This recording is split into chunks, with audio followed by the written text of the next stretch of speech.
On to our last segment here today, guys, and it is going to be bold predictions. We are on to our bold predictions. Me and Tom are going to get a little bit crazy here. Tom, I got a little bit weird, I guess. I'm not going to say, Amon-Ra's going to lead the league in targets or that Bijan's going to be RB. Want to try to get a little bit different, a little bit crazy. I'll go first. I'll start the party. Then you could go. We'll rotate here. So 2 bold predictions.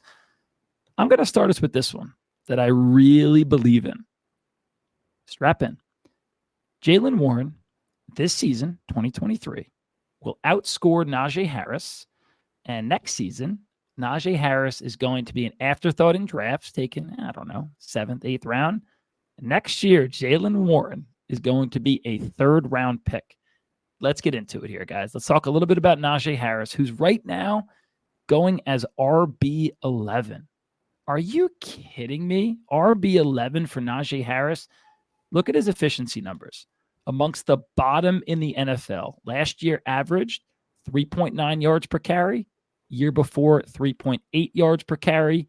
Tom, last season, of all the guys that had 50 or more carries, that ranked 55th. There's third stringers that were more efficient, second, whatever. He is so inefficient. Extremely low reception efficiency, lowest explosive rush rate in the league. Najee Harris was barely fantasy relevant last year. He had 313 touches, finished 18th in half-point PPR. Steelers went on a run last year. I don't know if you guys remember. They went from being 2-6 to 7-6. Najee still did nothing, right? So you want to pick a guy who's terribly efficient, who this year, I guarantee you, is going to split carries. Tom, I was right about Pollard last year, how he's better than Zeke. I think a lot of people knew that. Remember the other one I talked about, Tom? How Jamal Williams, go back to the tape, guys. I said this. I said Jamal Williams is probably going to outscore Swift this year. People thought I was crazy. I said Jamal Williams is going to get more carries. Exploded. Went off, right? Jalen Warren is your guy this year. We haven't even talked about Jalen Warren yet. Guy is explosive. 4.9 yards per carry last year. Had 28 receptions on 33 targets. That's uber efficient. Najee, by the way, outsnapping the crap out of him. Had 41 catches, 53 targets. And what happens if Najee misses time, right? Jalen Warren is a big dude. He's 215 pounds, and he's fast. He's explosive. He could catch. There's no one else behind him. Anthony McFarland, sure. But again, he's fast. He's strong, and he's slowly chipping away at Najee's snaps and touches. I think this year it's going to start 55-45. We're going to see it tilt the other way. And my last thing here, Tom, is I want a part of the Steelers offense. Like preseason so far, first off, Warren and Najee have played like a similar snap count. Warren's already been much more efficient as he's going to be all season this year. Kenny Pickett looks, I'm not drafting him in fantasy, but he looked pretty good, right? They got weapons. They have George Pickens. You have Deontay Johnson. You have Pat Freiermuth. I want the explosive running back. Remember me next year. Tom, remember my ugly smiling face when Jalen Warren next year is picked before Najee Harris. All right, what do you got, man?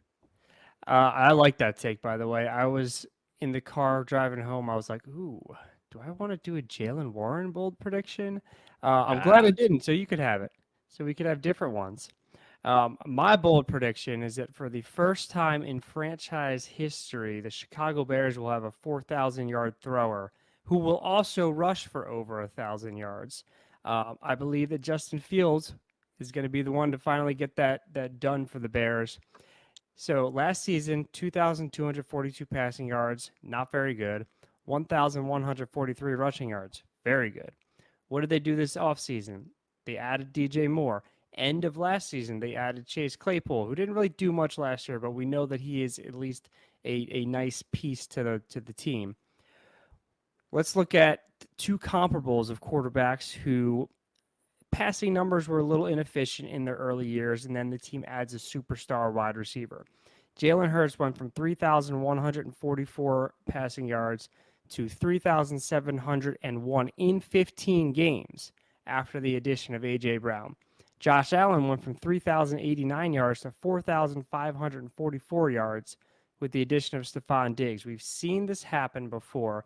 A quarterback who is super athletic, high draft capital, struggling a little bit with passing in their early years. Once you give them a star receiver, things get a lot better for them. Invest in your assets. Your best asset is your quarterback. Give him someone to throw to. Indianapolis, what are you doing? So that is my bold prediction. Justin Fields is going to throw for 4,000 and rush for 1,000. I asked you to be bold, Tom. 4,000 yards. That is, if you said like 3,300, I still would have allowed it. I would have stamped the yes for the bold. That is really bold, but I like it. I fully support it. Give a quarterback a stud receiver. He goes off. So now it's also getting me to think about the future here. And 365 days from now, we might be sitting here talking about Anthony Richardson, and they traded for, oh gosh, who the heck knows? They're going to be like, you know what? Richardson's rushing floor was amazing last year. He finished as quarterback 9. Like now he got blank. It's a narrative that's as old as time, Tom, and I'm with you on that. Okay. Here's one more for you guys. And it's a guy, Tom, that we both adored last year. Travis Etienne. Unfortunately, I did a 180 on him. And right now, Travis Etienne currently going around RB12 right after Najee Harris. My prediction is that he finishes outside the top 24 running backs this season. Now, again, to be clear, I was on him last year. I love him as a player. He's hyper efficient, explosive, fast, dynamic. But let's take a look at last year, right? Didn't miss any games, so that's great. But still was only the RB16. Now, again, to his credit, he's top 10 in breakaway percentage. He's crazily efficient with 5.1 yards per carry. But I think a lot of the experts are talking about this, and I've listened in. The narrative on him being this great pass catcher out of Clemson, I don't know if I believe it anymore. And I'm starting to believe that it was just the system there, and that's what really made him successful in terms of the passing game. Does have injury issues. Again, that's a couple years old at this point. But played every single game last year, Travis Etienne, and was still only able to finish as the running back 16, right? We have to mention, too, they're bringing in Calvin Ridley. And yes, that might improve the offense as a whole, but that's a lot less opportunities probably in the passing game and possibly in the rushing game as well for Etienne. Going to take a ton of the offensive production away. So let's take a further look here, right? What are two of the big faults and weaknesses of Travis Etienne?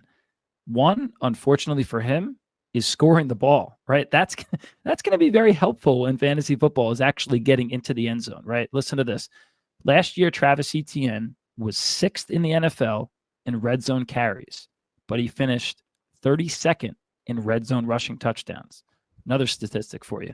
He was 12th in carries inside the 5, 35th in touchdowns from inside the 5, right? Another weakness is that he's decent, not amazing, in the passing game. He ran, if you look at how many routes he ran last year compared to how many targets and how many catches he had, the numbers are abysmal, extremely inefficient. That's where the final step of this equation for fading him comes in, drafting Tank Bigsby. He is, I'm going to make this so clear, he is so good at Travis Etienne's two weaknesses that I'm really, really worried, right? He absolutely thrives in the passing game, and he's pretty good at run blocking as well, but he's excellent on the goal line too. So those two things that are, think about it, when you draft a running back, you want a guy that's going to catch passes, right? PPR, half-point PPR, and you want a guy who's going to get in the end zone. And Tank Bigsby, to me, is going to be the guy that does that in this offense. So last year, without Tank Bigsby, if Travis Etienne finished at running back 16, now you bring in Tank Bigsby and, of course, Calvin Ridley and all these other factors, I see him finishing outside the top 24. He's the Thunder. Tank Bigsby is, and Etienne is the Lightning, but I think he's going to really limit Etienne's upside each week. What do you think, Tom? I think that Etienne will perform better than RB24, but I agree that Bigsby is going to be highly involved. I think this is an offense that might be able to support two, not as RB1s, but Etienne is at RB2, like 15 to 20 range, and Bigsby is a guy who has games that are productive here and then has quiet games there that you're probably not going to know when to start on a regular basis, but you'll look at his stats at the end of the season and be like, oh, he had 8 double-digit games. He had like 8 or 9 games that you could have used him. So I definitely think that's a really, really good point too. I think that they are an offense. It's not just going to be one mouth to feed. And I think they're going to be, I mean, you talked last week about how you love Trevor Lawrence and you love this team. I think you're onto something there. I think they could support two, but again, trying to be bold, Tom. This is not what I really think I if I hear had to ya. put money I on hear that, ya. Etienne outside the top 24, no, but trying to be a little crazy, trying to poke the bear here. All right, what do you got to finish the show, Tom? I hear ya. So since many, many years of fantasy football, Evan Ingram is the only tight end in 2017 that finished as a top 10 tight end as a rookie. I think we get another one this year. Kincaid is going to be used all over the field. We've seen it in preseason. Him as a slot receiver. He's not a tight end. He's an athletic weapon, a receiving weapon that just has a tight end label on him. He's a monster. He absolutely has potential to be a top 10 fantasy tight end in his rookie season. And if not him, we're hearing a lot of good things about Luke Musgrave and Sam Laporta as well. Those guys are obviously more of an outside shot, but the tight end landscape is so poor that I believe that this is the year that we see another rookie tight end finish in the top 10 at the position. I love that. So, question for you here. When you get to call it the 8th round, 9th round, maybe Gerald Everett's there, David Njoku, I don't know. Pat Fryermuth, maybe, I don't know. Whoever. Are you just going to pass on those guys? And then maybe I'm just kind of trying to think through draft strategy. Maybe take 2 rookie tight ends and try to hit gold like that? Like, is that a legitimate strategy? No, I don't think so. I think it's Kincaid's the only one worth drafting, period. And he might not even be worth drafting. I think these are You're guys talking yourself out of it. no, not at all. Not at all. I think Okay. these are guys that are going to be hot on the waiver wire early in the season. So if your tight end's not working out, you quickly pivot. Kincaid, you could draft end of the draft if you have somebody else who's locked in to start, and Njoku, Fryermuth, one of those guys who you then, if Kincaid starts to break out, you then cut those guys because you don't need them anymore. But I think this is more of a don't be hesitant to pick them up off the waivers, put some considerable fab into them if you see them get off to a hot start. All right, Tom. Well said. Great show. Love you, Tom. And for you guys out there, thank you guys for joining us. As always, good luck with your drafts, man. Take a deep breath. Take one pick at a time. Enjoy yourself. Have fun out there. Tom, you got drafts this week? I believe I'm done. It's early, man. Early. I All right, well, know. Get it done you'll be early. here Sunday for Avery's first birthday, and you can hang out with us as we draft. It's going to be fun. But to everyone else out there, and of course, thanks to our sponsors so much, Guys Trip, SeatGeek. Good luck to you guys in your drafts. Thank you for joining us. Much love from the Fantasy Injury Team, and we will see you guys next time.